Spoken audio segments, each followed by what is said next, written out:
Hi friends, இன்றைக்கி நம்ம பார்க்க போகிறது ஸ்ரீ நாகமணி கோவிலை பற்றின ஒரு வீடியோ தான். ஏற்கனவே இந்த கோயிலை பற்றி உருவான கதை எல்லாமே நாங்கள் யூடியூப்பில் வீடியோ போட்டிருக்கோம். பார்க்காதவங்களுக்கு டிஸ்கிரிப்ஷனில் லிங்க் தரேன், போய் பார்த்துக்கோங்க. இப்போ வாங்க இந்த கோயிலில் எப்படி வழிபாடு பண்ணுறாங்க, அப்புறம் என்னென்ன சில ஸ்தலங்கள் இருக்குது அப்படிங்கிறதெல்லாம் பார்க்கலாம். வாங்க வீடியோக்குள்ளே போகலாம். நம்ம கோயிலுக்குள்ளே என்ட்ரன்ஸ் ஆனோடனே முன்னாடியே விநாயகர் வச்சுருக்காங்க. விநாயகர் எப்பவுமே அரச மரத்துக்கடியில் தான் இருப்பாங்கன்னு சொல்லுவாங்க. அதே மாதிரி இங்கே சிலை வச்சுருக்கிறதுக்கு மேலேயும் அரச மரம் சின்னதாக உருவாயிருக்கு. அதை நீங்கள் இப்போ பார்க்கலாம். அப்படியே விநாயகரை வழிபட்ட பின்னாடி நம்ம அப்படியே அங்கே நேராக வந்தோன்னா அவங்க திரிசூலமும் அருவாளும் வச்சுருக்காங்க.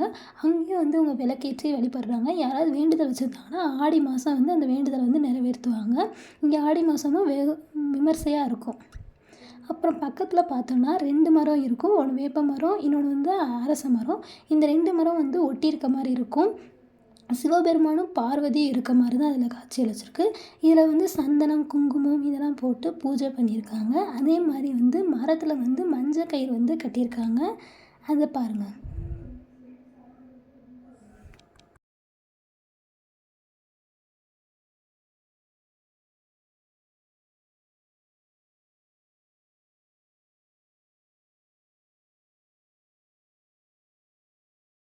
வேப்ப மரமும் அரச மரமும் ஒன்றா தான் இருக்கும், ஒட்டி தான் இருக்கும். அதே மாதிரி அரச மரத்தை சிவனாகவும் வேப்ப மரத்தை அம்மனாகவும் பூஜை பண்ணிட்டு வந்துட்டுருக்காங்க. அதே மாதிரி 2 மரத்துலேயும் சிவன் சாமி முகத்தையும் அதே மாதிரி அம்மன் சாமி முகத்தையும் அழகாக வடிவமாக செஞ்சு வச்சுருக்காங்க.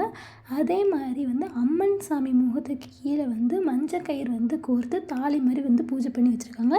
இது எப்போவுமே ஆடி மாதம் தாலி பிரித்து கோர்ப்பாங்க.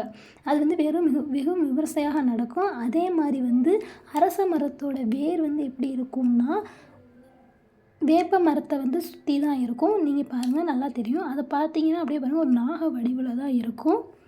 அங்கேயே அவங்க பூ வச்சு சந்தன குங்குமம் வச்சு அலங்கரிச்சிருக்காங்க.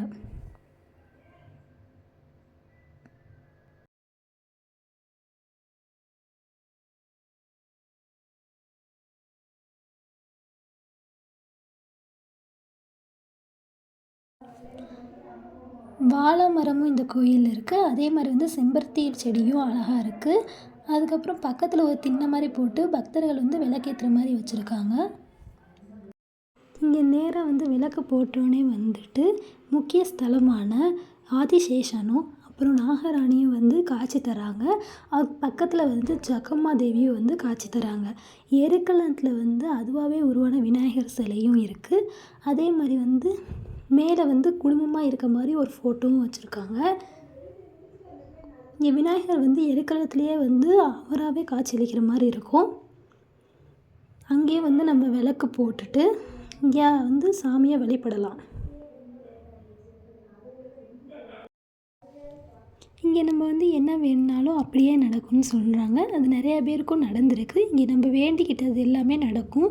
அது ஏதாவது வேண்டுதல் வச்சுருந்தாங்கன்னா அது ஆடி மாதம் வெகு விமர்சையாக இங்கே செய்வாங்க. ஆடி மாதம் தன்னோட வேண்டுதலை இங்கே செய்வாங்க. அதே மாதிரி முக்கிய ஸ்தலத்தை கும்பிட்டுட்டு வெளியே வந்த உடனே சாய்பாபா ஃபோட்டோ வச்சுருக்காங்க. சாய்பாபா கீழேயும் ஒரு விளக்கு பொருத்தி நம்ம வழிபடுற மாதிரி வச்சுருக்காங்க.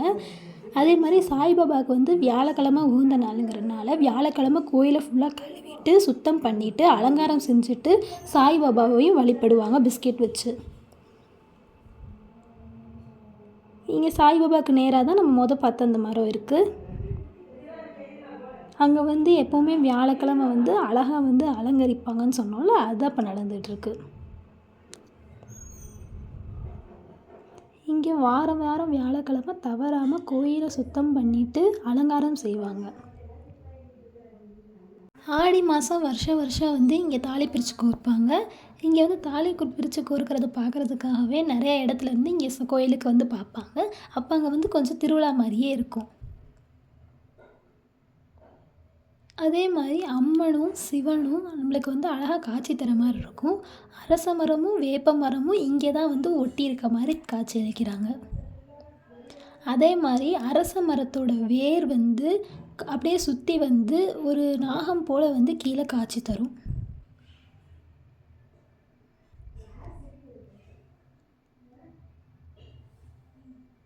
இந்த கோயில் உருவான கதை அப்புறம் கோயில் எங்கே இருக்குது அப்படிங்கிறத தெரிஞ்சுக்கணுன்னா நான் உங்களுக்கு வந்து இந்த வீடியோ கீழே டிஸ்கிரிப்ஷனில் லிங்க் தரேன், நீங்கள் போய் பார்த்துக்கோங்க. தேங்க்யூ ஃபார் வாட்சிங் திஸ் வீடியோ.